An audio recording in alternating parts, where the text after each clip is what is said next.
Have you ever heard a Christian person mention, "I don't hate the sinner, I hate the sin"? Can I tell you how annoying that comment is? And I grew up Christian. I can't imagine what other people think in their impressions of Christians just by that sentence.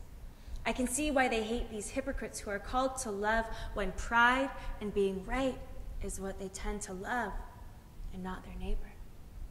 Putting people into boxes when boxes are meant to keep things in instead of letting things flourish and grow in the open, the way people are meant to live in the light and not trapped in the dark and cramped space of a box. I've lived in that box. It's hard to breathe and live honestly. Can I tell you about some sinners who take the brunt of Christianity? The amount of conversations I've listened to about people loathing those homosexuals, those disgusting individuals even at dinner tables with family and friends, fighting or keeping my mouth shut, hoping these conversations would end about the Bible being against homosexuality or marriage is for a man and a woman, believe me, those aren't even the comments that bring me agony and anxiety.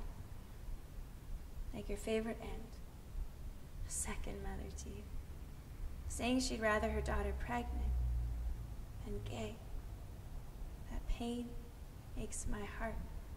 I wish she knew how much it hurt when they have no idea that a homosexual, the other as they see, is sitting right in front of them, hoping they would never see that she is one of them, or others who say they love and accept you, but would never accept if you were to take the step to be with a woman and don't believe it's crazy for you to end up married with children to a man, of course, because God created men to be with women, and it is a sin for me to be with a woman, right?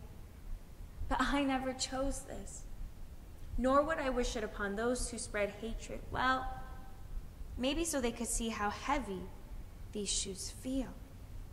No, I would never appeal this battle upon them, beating themselves up for being themselves, creating a hole filled with emptiness, shame, and feeling worthless, praying that the God they believed in would just take this away, that they could be like everyone else, normal. I mean, who'd want to choose to be gay, to be the other, different, and accepted, hoping others would accept it when I've been conditioned not to accept it myself, measuring this sin as the worst, even though Jesus never measured sin, never mentioned being gay, hanging out with the most marginalized people in his day, probably including lots of queers and gays. And you know, we need to keep talking and having dialogue. Instead of putting people into normal boxes that constrain and contain, where people are free to be who they really are, and me, I'm still Jenna. Poet, athlete, musician, Jamaican, and I happen to be gay and Christian. So by saying those comments, you're hurting and hating this sinner and not just the sin.